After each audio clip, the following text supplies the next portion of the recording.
नमस्कार दोस्तों, स्वागत है आप सभी का आपके अपने चैनल मूव ऑन स्टडी में।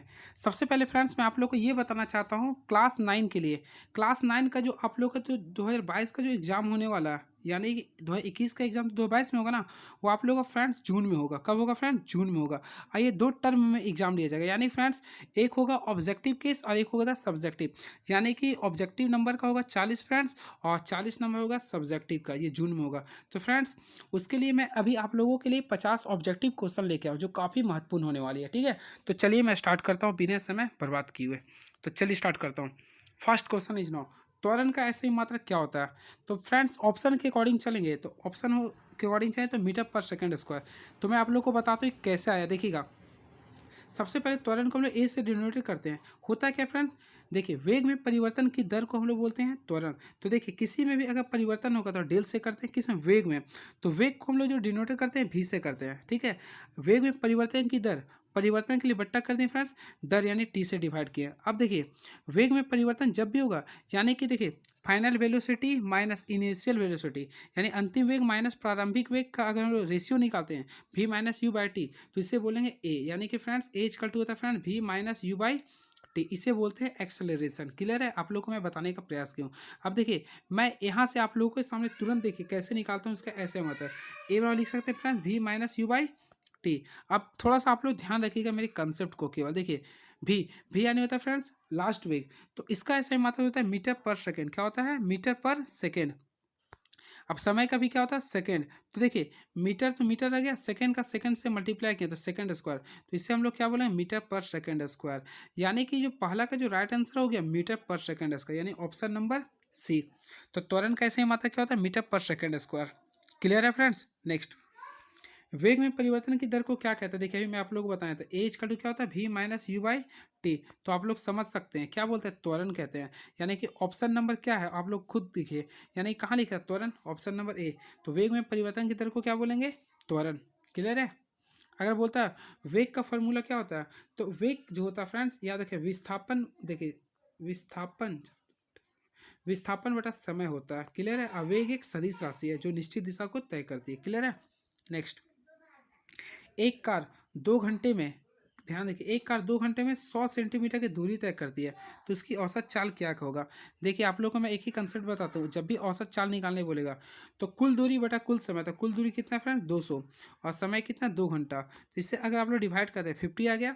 अब यहाँ पे सेंटीमीटर था, यहाँ तो किलोमीटर होना चाहिए था, तो 50 किलोमीटर पर आवर होगा इसका आंसर, यानी कि option number B. Next, 2 kg द्रव्यमान वाली, सबसे पहले आप लोगों को मैं बता दूं, देखिए m का वैल्यू कितना दिया? 2 kg। क्लियर है? उसके साथ देखिए त्वरण, यानी कि a का वैल्यू कितना दिया? 5 मीटर पर सेकंड स्क्वायर। अब क्या निकालना आप लोग? यहाँ देखिए गौर से ध्यान दीजिए, क्या बोल रहा फ्रेंड्स? निकालने के लिए बोल रहा कितना बल होगा, यानी कि आप लोग को इसमें निकालने बोल रहा बल।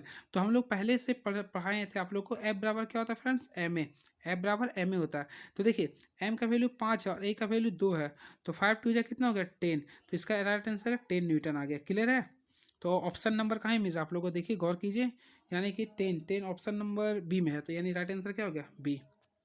नेक्स्ट, चंद्रमा की सतह पर किसी वस्तु का भार पृथ्वी की सतह पर उसके भार का कितना गुना होता है? तो इसका राइट आंसर होगा 1/6, 1/6। नेक्स्ट, धनुष का तानित डोरी में कौन सा ऊर्जा संचलित होती है? तो धनुष के जो तानित में वह स्थिति ऊर्जा होती है। क्या होती है फ्रेंड्स? स्थिति ऊर्जा। और इसका जो फॉर्मूला होता है फाइव बोलते हैं mgh। क्लियर है? इसे ध्यान रखिए, mgh। एच से होता है हाइट, एम से होता है मास जो कि कांस्टेंट होता है, जी से ग्रेविटेशनल कांस्टेंट। क्लियर है? नेक्स्ट, किसी वस्तु का वेग यानी कि वेलोसिटी, ध्यान दीजिएगा आप लोग, किसी वस्तु का वेग दुगना कर दिया जाए तो उसकी गतिज ऊर्जा क्या होगी? तो गतिज ऊर्जा जो होगी ना, देखिए दुगना करें ना तो दुगना, 2 गुना करें तो इसका फॉर्मूला होता है हाफ एम बी स्क्वायर। क्या होता है friends? Half M B square. तो वेग को अगर दुगना करेंगे तो 2 दूनी क्या होता है? 4, यानी कि 4 गुनी हो, चौगुनी हो जाएगी, यानी इसका राइट आंसर होगा ऑप्शन नंबर सी, चौगुनी।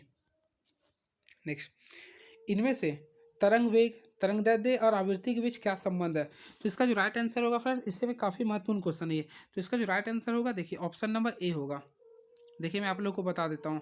सबसे पहले भी इक्वल टू जो होता है आवृत्ति गुना तरंग दैर्ध्य होता है, यानी ऑप्शन नंबर कहाँ? ए हो गया। ठीक है? नेक्स्ट, ऊर्जा का व्यावसायिक मात्रा क्या होता है? तो फ्रेंड्स ऊर्जा का जो व्यावसायिक मात्रा होता है किलोवाट घंटा होता है, किलोवाट घंटा होता है, यानी ऑप्शन नंबर ये। लेकिन फ्रेंड्स व्यवसायिक बोल रहा ना, तो इसका ऑप्शन नंबर डी होगा। ऊर्जा का होता है वाट होता है, ऊर्जा का वाट लिख सकते हैं, कार्य ऊर्जा शक्ति का वाट, सॉरी ऑप्शन नंबर ए ही चलेगा, क्योंकि जो वाट होता है ना वह पावर का होता है। क्लियर है, एनर्जी का ठीक है ये। और वैसे ऊर्जा कैसे में जूल भी होता है। क्या लिख रहा है नेक्स्ट, सार्वत्रिक गुरुत्वीय स्थिरांक जी का ऐसे मात्रक क्या होता है। सबसे पहले हम लोग जी का फॉर्मूला निकालना चाहेंगे। जी बराबर क्या होता है फ्रेंड्स, देखिए M M by R square, ये हम लोग फॉर्मूला पढ़े कांस्टेंट से। अब देखिए मैं निकालता हूँ। सबसे पहले ये मास है, ये भी मास है, तो मास कैसे मात्रक क्या होता है, के जी, क्या होता है के जी, तो ये भी तो के जी होगा ना, के जी स्क्वायर हो गया।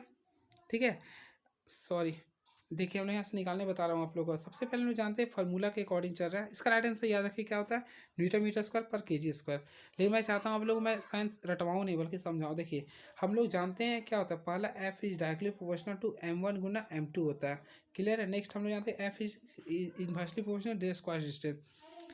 अब अगर हम लोग यहाँ से निकालते हैं फ्रेंड्स, अगर हम लोग यहाँ से निकालते हैं तो देखिए एफ बराबर होगा friends G M by m2 by R square होगा। क्लियर है, अब यहाँ से देखिए जी का वैल्यू मैं निकाल रहा हूँ, ध्यान से केवल देखिएगा आप लोग समझ में आ जाएगा। ये अगर जी का मैं वैल्यू निकालता हूँ, सबसे पहले एफ आर स्क्वायर होगा, देखिएगा ध्यान से, एफ आर स्क्वायर हो गया, ये m1 गुना m2 होगा, m1 गुना m2। यानी कि देखिए हम लोग क्या निकाले फार्मूला, जी इजकल टू हो गया एफ आर स्क्वायर, थोड़ा लिखा नहीं रहा सागर, एफ आर स्क्वायर लिख देता हूँ बढ़िया से। इसका फार्मूला है F R square by m1 गुना m2। क्लियर है, अब देखिए यहाँ पे आप लोगों को मैं बता रहा हूँ, ध्यान से सुनेगा।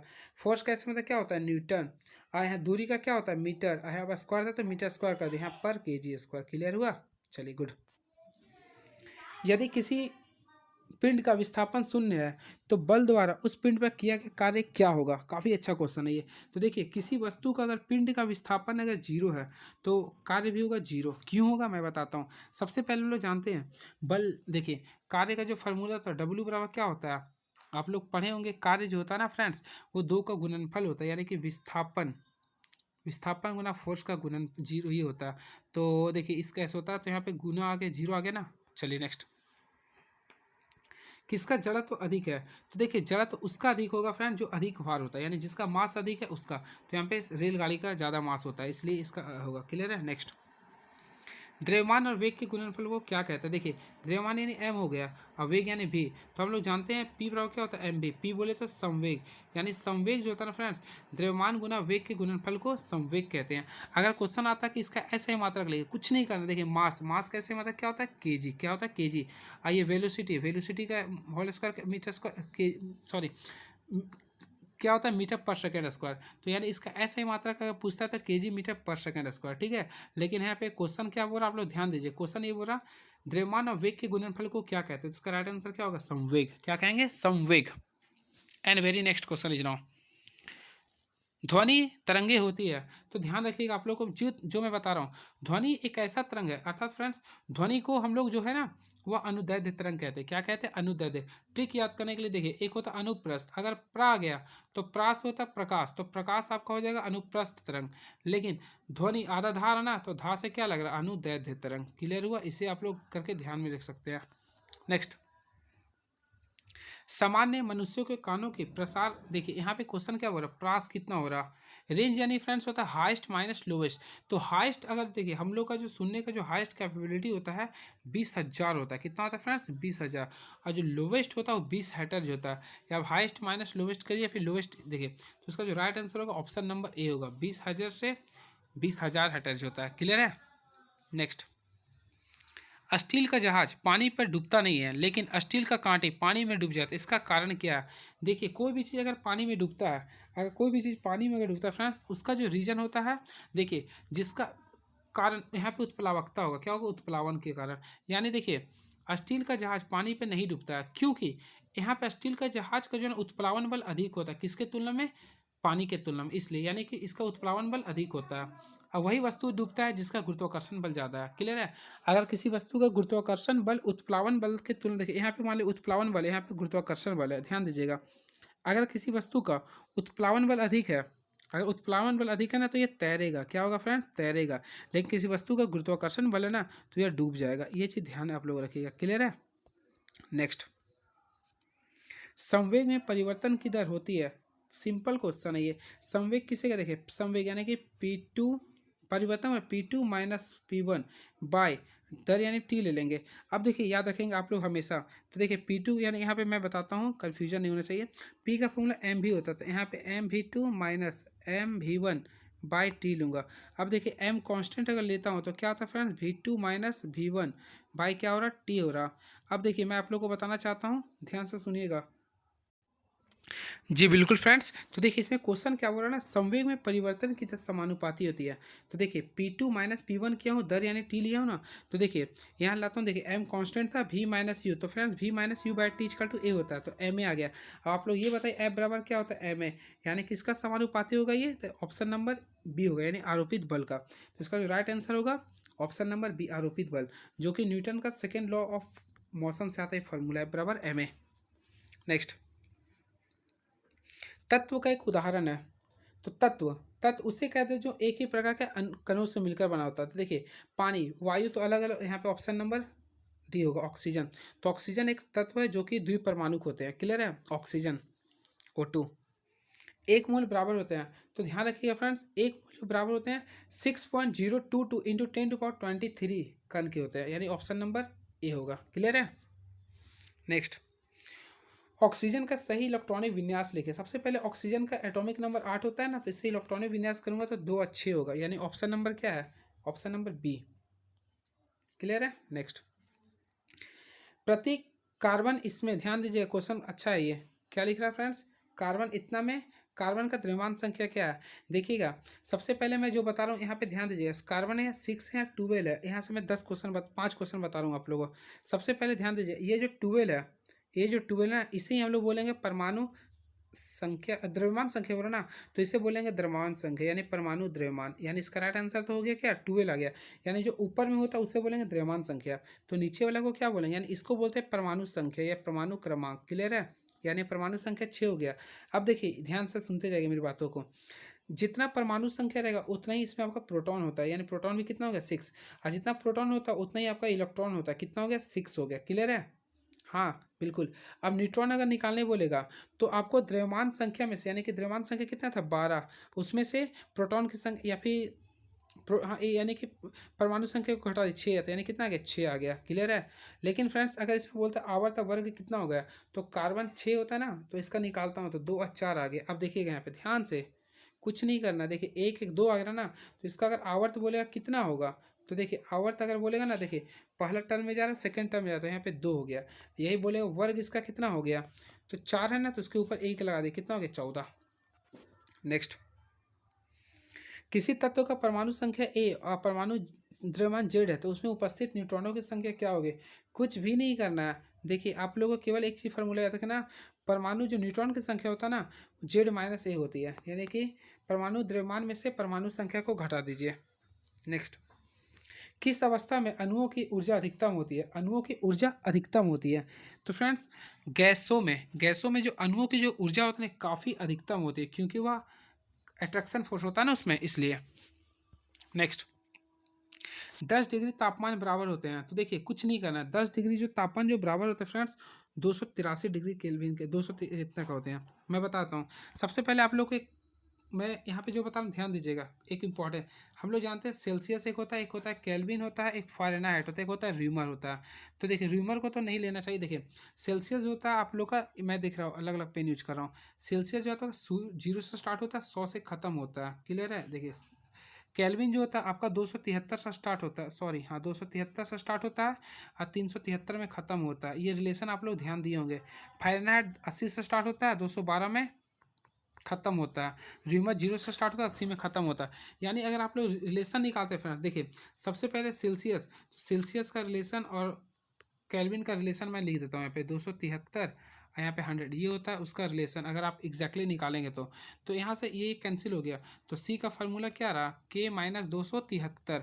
अब गौर कीजिए यहाँ पे 10 डिग्री सेल्सियस दिया था ना, तो 10 डिग्री दिया था, तो यहाँ पे देखिए 10 को अगर हम लोग 273 में जोड़ देते हैं तो कितना आएगा 283 केल्विन, यानी कि ऑप्शन नंबर बी। नेक्स्ट, निम्नलिखित में कौन, एक क्वेश्चन और बताता हूँ, देखिए आप लोग मैं यहाँ शॉर्टकट बता, देखिए सेल्सियस जो होता है फ्रेंड्स, एक होता है केल्विन होता है, एक होता है फ़ारेनहाइट, एक होता है र्यूमर, ये चार चीज़ याद रखिएगा। देखिए मैं वैल्यू लिख देता हूँ, सेल्सियस का जो न्यूनतम वैल्यू होता है वह 0 होता है। केल्विन का होता है 273 केल्विन। फ़ारेनहाइट का होता है 80 फ़ारेनहाइट। र्यूमर का होता है 0। क्लियर है। अब हाईएस्ट वैल्यू भी लिख देता हूँ ताकि कन्फ्यूजन ना होता है। इसका जो हाईएस्ट वैल्यू होता है 100 डिग्री सेल्सियस। र्यूमर का होता है 373 केल्विन। और फ़ारेनहाइट का होता है फ्रेंड्स 212 फ़ारेनहाइट। और र्यूमर का होता है 80। क्लियर है। सॉरी, फ़ारेनहाइट था ही, केल्विन था, मिस्टेक हो रहा बोलने में। अब डिफरेंस अगर बोला जाए तो इसका डिफरेंस आ रहा है 100 का, इसका भी आएगा 100 का, और इसका बोला जाए तो 180 आएगा, इसका कितना आएगा 80। ये ध्यान में रखेंगे आप लोग, ठीक है। नेक्स्ट, निम्नलिखित में कौन मिश्रण है? मिश्रण, मिश्रण अगर बोले तो वायु एक मिश्रण है। क्यों है? क्योंकि एक लेकिन एक समांगी मिश्रण है, सॉरी विसमांगी है। इसके अंदर क्यों है ना, मैं बताता हूँ। सबसे पहले ध्यान दीजिएगा, इसमें नाइट्रोजन की मात्रा होती है, ऑक्सीजन की मात्रा होती है, उसके साथ साथ CO2 की मात्रा होती है और अन्य गैसों की भी होती है। तो नाइट्रोजन 78 होती है, ऑक्सीजन 21 होती है, या 0.03, इसलिए सब लोग क्या बोलते हैं? मिश्रण। Cl माइनस यानी काफ़ी महत्वपूर्ण क्वेश्चन है। क्लोरीन माइनस आयन में संयोजकता इलेक्ट्रॉनों की संख्या है। तो क्लोरीन, देखिए वैसे क्लोरीन का होता है 17, तो इसका निकालेंगे तो कितना आएगा? 2 8 7 आएगा। लेकिन फ्रेंड्स अगर Cl माइनस अगर आ गया, माइनस है ना, तो जितना आपका एटॉमिक नंबर होता है उसमें एक 1 जोड़ दिए, एक है ना तो एक जोड़ दिए, यानी 18 आ गया। तो इसका राइट आंसर क्या होगा? 18। क्लियर है। नेक्स्ट, रदरफोर्ड का अल्फा कण प्रकीर्णन प्रयोग किसके खोज के लिए उत्तरदायी था? तो इसका जो राइट आंसर होगा ऑप्शन नंबर ए, परमाणु केंद्रक के खोज के लिए। अगर क्वेश्चन आता परमाणु केंद्रक की खोज किसने किया था? रदरफोर्ड ने किया था। तो रदरफोर्ड का अल्फा कण, रदरफोर्ड का जो अल्फा, हाँ, रदरफोर्ड का जो अल्फा कण था फ्रेंड्स, हमेशा याद रखिएगा, प्रकीर्णन यानी कि परमाणु केंद्रक के लिए उत्तरदायी था। 0 मोल H2O का द्रव्यमान क्या होगा? तो कुछ मत कीजिएगा, देखिए 0 है नहीं ये, और जल का कितना होता है आप लोगों को पता होगा। देखिए H2O है तो निकाल रहा हूँ, H का 2 होता है, इसका कितना होता है? 16, 16 2 18, 18 से गुना कीजिए, कितना है? 9 ग्राम, यानी कि ऑप्शन नंबर कितना आ गया? बी। नेक्स्ट, निम्नलिखित में कौन कपड़ा गर्मियों के समय अधिक आरामदेह होता है? आरामदेह सब तो आप लोग तो जानते हैं, सूती कपड़ा हो गया, तो ऑप्शन नंबर सी।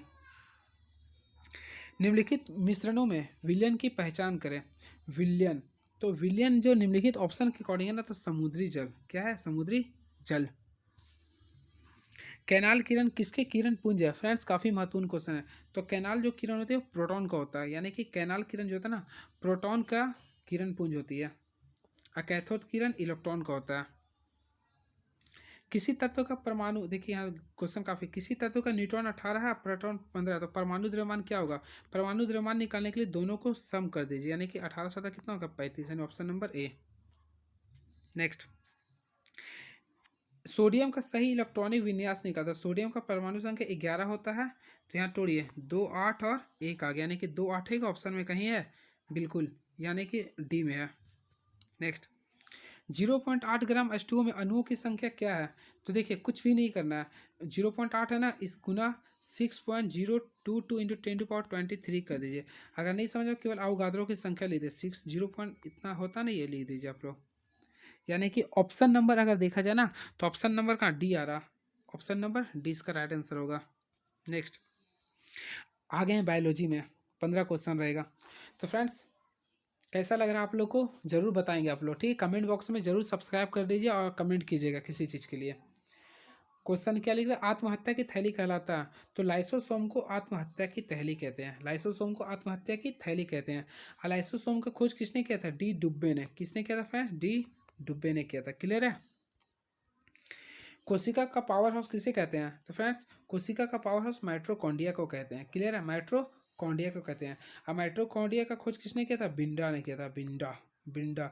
और अल्टमैन ने इसका नाम दिया था। काफ़ी महत्वपूर्ण क्वेश्चन है ये, ठीक है। नेक्स्ट, ट्रैक्डिड, क्या लिखा है? ट्रैकिड्स, सॉरी, ट्रैकिड्स पाए जाते हैं। तो ट्रैकिड्स जो पाए जाते हैं फ्रेंड्स, वह जाइलम में पाए जाते हैं। किसमें पाए जाते हैं? जाइलम में, जिसे हम लोग दारू भी कहते हैं। क्लियर है। और जाइलम क्या होता है? नहीं, परिवहन का कार्य करता है, यानी पेड़ पौधे में ये परिवहन का कार्य करता है। परिवहन यानी ना, या जड़ से जल और खनिज को पूरे, जड़ और खनिज लवण को पूरे पेड़ पौधे के पत्तियों तक पहुंचाते हैं, इसलिए इसे हम लोग जाइलम कहते हैं। क्लियर है। तो नेक्स्ट, मलेरिया का वाहक है। तो फ्रेंड्स मलेरिया का जो वाहक होता है वो मच्छर होता है। क्या होते हैं? मच्छर। लेकिन क्वेश्चन अगर आता है कौन सा मच्छर होता है? तो मादा, तो मादा एनाफिलीज। तो मादा एनाफिलीज मच्छर के कारण मलेरिया फैलता है। क्लियर है। नेक्स्ट, अगर क्वेश्चन आता है कि मादा ही क्यों फैलाते हैं, मादा ही मच्छर क्यों काटते हैं, इसके पीछे रीजन ये ना फ्रेंड्स, देखिए मादा मादा मच्छर इसलिए काटते हैं, नर नर मच्छर नहीं काटते। उसके पीछे रीजन ये ना कि मादा को जन्म देने के लिए जो बच्चे की ज़रूरत होती है, उसी के लिए वह एनर्जी प्रोवाइड करने वह खून को चूसते हैं। क्लियर है। नेक्स्ट अगर क्वेश्चन था मलेरिया दिवस कब मनाते थे, 25 अप्रैल को। ये एक्स्ट्रा मैं बता दिया हूँ। ओजोन गैस पाई जाती है, तो ओजोन गैस जो पाई जाती है आपका समताप मंडल में। किसमें फ्रेंड्स, समताप मंडल में। अगर बोले ओजोन का सूत्र क्या, तो O3। ठीक है। और जो ओजोन दिवस कब मनाते हैं, तो 16 सितंबर को मनाते हैं। कब मनाते हैं फ्रेंड्स, 16 सितंबर को मनाते हैं। क्यों मनाते हैं, क्योंकि 16 सितंबर, ध्यान से सुनिएगा, क्योंकि 16 सितंबर 1997 को सबसे पहले मॉन्ट्रियल कन्वेंशन हुआ था, इसलिए कनाडा में हुआ था, जो कि ओजोन परत को बचाने के लिए हुआ था, इसलिए 16 सितंबर को क्या मनाते हैं, ओजोन दिवस। नेक्स्ट पौधों द्वारा संश्लेषित पदार्थ कहलाते हैं। फ्रेंड्स काफ़ी महत्वपूर्ण क्वेश्चन है ये। तो पौधों द्वारा जो संश्लेषित पदार्थ है उसे बोलते हैं जैव रसायन। नेक्स्ट एक सूक्ष्म पोषक तत्व है, एक सूक्ष्म पोषक तत्व है, तो ऑप्शन के अकॉर्डिंग चलेंगे तो जस्ता हो जाएगा। क्या होगा, जस्ता। जस्ता को एक सूक्ष्म पोषक तत्व कहते हैं। नेक्स्ट अगर क्वेश्चन आता है कि उर्वरक में कौन कौन सा तत्व पाया जाता है, तो ध्यान दीजिएगा। उर्वरक में जो तत्व पाया जाता है फ्रेंड्स, उसमें आप लोग के लिए इंपॉर्टेंट। जी बिल्कुल फ्रेंड्स, आप लोग ध्यान रखिएगा। यानी कि 3 तत्व ऐसे होते हैं जो उर्वरक में पाए जाते हैं, नाइट्रोजन, फास्फोरस और पोटासियम। यानी कि नाइट्रोजन, फास्फोरस, पोटासियम, ये ऐसे तत्व हैं जो आपको उर्वरक में पाए जाते हैं। क्लियर है। नेक्स्ट पादप और जंतु कोशिका में मुख्य अंतर क्या होता है, तो देखिए पादप और जंतु कोशिका में जो मुख्य अंतर होता है गति संबंधी होती है। क्या होती है, गति संबंधी। देखिए पोषण तो दोनों में होता है, वृद्धि भी दोनों में होती है, श्वसन भी दोनों में होती है, लेकिन गति, हम लोग गति में रहते हैं, पेड़ पौधे विराम में होते हैं। क्लियर है। नेक्स्ट मेढक क्या है, तो फ्रेंड्स मेढक एक उभयचर पशु होते हैं, सॉरी, मेढक एक उभयचर जंतु के अंतर्गत आते हैं, उभयचर। ठीक है। नेक्स्ट विश्व व्यापी बीमारी क्या है, जो विश्व के लिए पूरा बीमारी जो है, तो विश्व व्यापी जो है ना, यहाँ के ऑप्शन के अकॉर्डिंग चाहिए तो एड्स हो जाएगा। क्या होगा फ्रेंड्स, एड्स। अब मैं आप लोग से क्वेश्चन पूछता हूँ, एड्स का फुल फॉर्म क्या होता है, तो मैं बता देता हूँ। देखिए एड्स का जो फुल फॉर्म होता है मैं लिख देता हूँ। एस होता है स्क्वायर्ड, आइस होता है इम्यून्यू, स्क्वायर इम्यून्यू डिफिशियंसी सिंड्रोम। अगर क्वेश्चन आता है फ्रेंड्स सिंड्रोम क्या होता है, SYNDROMA, तो सिंड्रोम जो होता है ना, the group of disease is called as syndrome. यानी कि रोगों के समूह को हम लोग बोलते हैं सिंड्रोम। क्लियर है। अब जो एड्स जो बीमारी होता है वह HIV वायरस के कारण होता है, HIV वायरस के कारण होता है। अब मैं ये बताने जा रहा हूँ HIV वायरस ये क्या होता है। एच होता है ह्यूमन इम्यूनो वायरस, एड्स दिवस प्रत्येक साल मनाते हैं, 1 दिसंबर को मनाते हैं। क्लियर है। नेक्स्ट एक संक्रमण रोग है। देखिए फ्रेंड्स क्या बोल रहा है, एक संक्रमण रोग है, संक्रमण यानी जो किसी से फैलता है, तो ऑप्शन के अकॉर्डिंग चलेंगे तो हैजा एक संक्रमण रोग है, हैजा एक संक्रमण रोग है जो कि जल से फैलता है। क्लियर है। नेक्स्ट जीवाणु हो सकता है यहाँ पे। ठीक है। नेक्स्ट ओजोन है, तो ओजोन क्या है, ओजोन पे गैस है जिसका सामान्य सूत्र क्या होता है, आप लोग कमेंट बॉक्स में लिखिए, O3 होता है। क्लियर है। नेक्स्ट EBD क्या है, तो EDB, तो EDB जो होता है फ्रेंड्स एक धूमक है। क्या ये, फ्यूमिगेंट है जिसको बोलते हैं, धूमक है। नेक्स्ट किस प्रकार के उत्तकों की क्रियाशीलता के कारण पौधों में वार्षिक वलय बनते हैं, तो वार्षिक वलय जो जो उत्तकों में बनते हैं इसका जो रीजन होता है ऑप्शन नंबर डी होगा, यानी कि दृढ़ उत्तक की वजह से। वायुमंडल में नाइट्रोजन की प्रतिशत कितना है, तो ऑप्शन नंबर बी होगा, 78%। पादप कोशिका के चारों तरफ पाई जाने वाली झिल्ली को क्या कहते हैं, फ्रेंड्स पादप कोशिका के जो चारों तरफ जो झिल्ली पाई उसे बोलते हैं कोशिका भित्ति। क्या बोलते हैं, कोशिका भित्ति। अब मैं लास्ट क्वेश्चन पूरा ऑपरेशन कर देता हूँ। देखिए पेड़ पौधा के जो बाहरी पार्ट है उसे बोलते हैं कोशिका भित्ति। और कोशिका भित्ति जो मेनली तौर से बना होता है वह सेलुलोज का बना होता है। क्या होता है, ये सेलुलोज का बना होता है। इसलिए उस अगर बोले ना पेड़ पौधे का सबसे बाहरी भाग और सबसे मोटी परत को क्या बोलता है, तो सेलुलोज का बना होता है। क्लियर है। तो चलिए कैसा लगा आप लोग पूरा कमेंट बॉक्स में लिखिएगा। पूरा 50 क्वेश्चन का मैं डिस्कशन पूरे किया हूँ, और जो क्वेश्चन बताने लायक था मैं पूरा एक्सप्लेन के साथ बताया हूँ। तो ज़रूर आप लोग सीखने को ज़रूर मिला होगा कुछ ना कुछ हमारे इस वीडियो से। तो प्लीज़ हमारे चैनल को आप सब्सक्राइब कर लीजिए। आप लोग को हर टाइप का नॉलेज जो भी ज़रूरी होगा तो मैं आप लोग को ज़रूर देने का प्रयास करूँगा।